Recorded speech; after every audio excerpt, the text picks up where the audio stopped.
I waited 6 months just for an Air Force recruiter who I had never even met call and tell me that I wasn't selected for OTS. I'll try to keep this as short as possible. I graduated college early, December of 2016. The VA scholarship that I had at the time, I only had 3 semesters left. I applied for a PTA program versus actual PT school. Mind you, I did this in October 2016, 2 months before I graduated. And the whole reason I applied for a PTA program in the first place is because I didn't want to accrue any more student loan debt. Y'all, I waited 5 months to receive this acceptance letter in the mail from this PTA program just to tell me that I was not accepted. Like, what?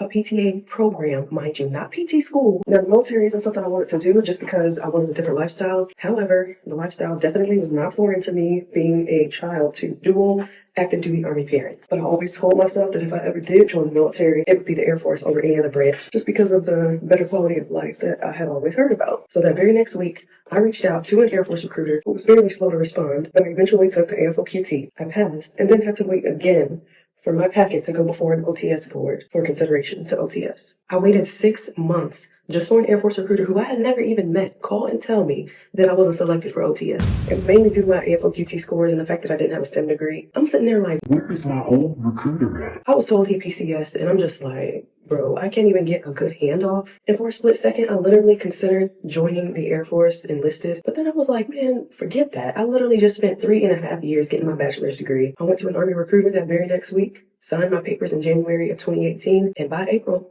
I was saying goodbyes to my family and I was shipped off. And as hard as it was to hear no time and time again, everything truly happens for a reason. And I'm a true believer that God will close the doors that are not meant for you and open the ones that are. My path and where I'm at today, it definitely came with its challenges, both mentally and emotionally. But I honestly couldn't imagine it any other way.